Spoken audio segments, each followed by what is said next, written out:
membahas tentang model nested. Jadi apa itu model nested itu? Kita mulai aja. Boleh untuk apa sih pengertian dari model nested itu? Kalau menurut saya, model nested itu diibaratkan seperti sarang atau 3D glass atau 3D magnetic karena memiliki lapisan-lapisan tersendiri. Jadi kayak misalkan ada suatu lapisan di dalamnya ada lapisan.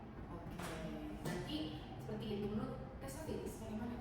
Sama sih ya, menambahkan sedikit kalau menurut saya model nested itu sendiri adalah seperti yang kita lihat di belakang, jadi dia sebuah lingkaran besar yang dimana di dalamnya itu ada lingkaran-lingkaran kecil. Jadi dia terdiri dari keterampilan itu yang ilmu pengetahuan, terus itu keterampilan berpikir dan keterampilan sosial. Oke, itu ya pengertian dari model nested yang akan kita bahas hari ini. Terus kan di nested itu pasti ada ciri-ciri ya. Menurut kata-kata ciri-ciri dari model nested itu ada apa aja sih? Jadi yang membedakan model nested ini dengan model kedua itu keterampilannya kayak ada 3, keterampilan sosial, keterampilan social skill, organisasi skill, dan thinking skill. Oke. Tadi kan udah dijelasin ya pengertian, ciri-ciri. Nah, aku pengen tahu dari penjelasan kalian barisan itu. Coba kalau misalkan diterapin di sekolah dasar tuh kayak gimana sih model nested ini? Oke, mungkin kita bisa lihat di belakang ya ada diagram mengenai model nested ini, di mana contohnya itu kita bisa mengambil inti dari materinya itu ekosistem. Nah, contoh aktivitas siswanya itu misalkan siswa itu diminta mengidentifikasi makhluk hidup dan benda tak hidup. Nah, lalu di lapisan keduanya itu kita bisa menggunakan keterampilan berpikir atau thinking skill ya, berpikir soal akibat. Yang dimana nanti itu siswa itu bisa menganalisis dampak dari hilangnya atau kalau misal ekosistemnya itu tidak seimbang. Ya betul. Jadi siswa itu bisa menganalisis dari keterampilan berpikir ini. Lalu di lapisan terakhirnya ada social skill, di mana di sini mengambil keterampilan kerja sama kelompok. Contoh penerapannya itu siswa bisa diajak atau ditugaskan membuat sebuah laporan dari apa yang telah mereka pelajari. Seperti itu.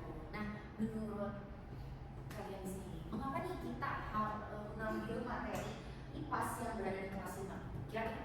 Khususnya ini ya maksudnya tuh yang kita kelompok 5 Ya, kemarin presentasi kelas 5.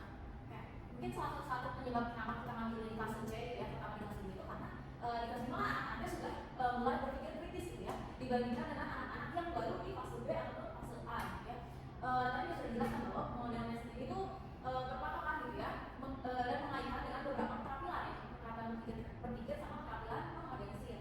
Nah, makanya di kelas 5 karena kelas 5 itu guru itu bisa menjelaskan lebih luas gitu ya mengenai hal ini, dan anak pun akan menangkap dari penjelasan si guru itu gitu ya, dibanding terbalik dengan anak di fase A dan fase B. Mungkin anak-anak masih kebingungan dan guru akan kewalahan gitu dalam menjalankan pembelajaran dengan metode ini.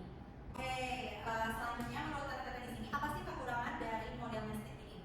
Kalau menurut saya pribadi sih ya, dibandingkan ini kan kelas tinggi, kalau misalnya ke kelas rendah ini kan lebih sulit bagi guru untuk merencanakan pembelajarannya dan memikirkan apa yang sebenarnya cocok.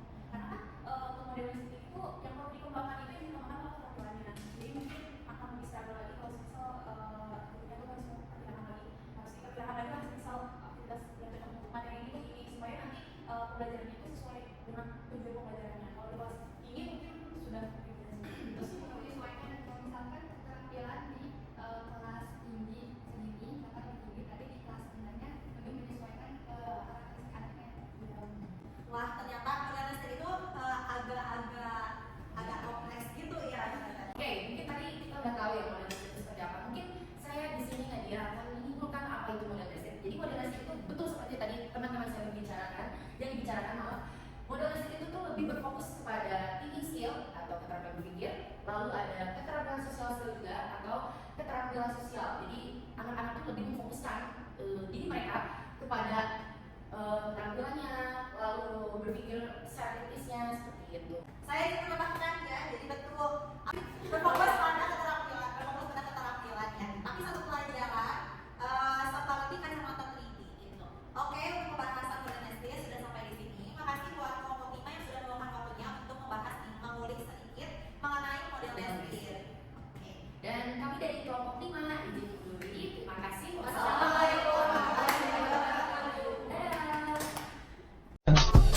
just had to let you know you're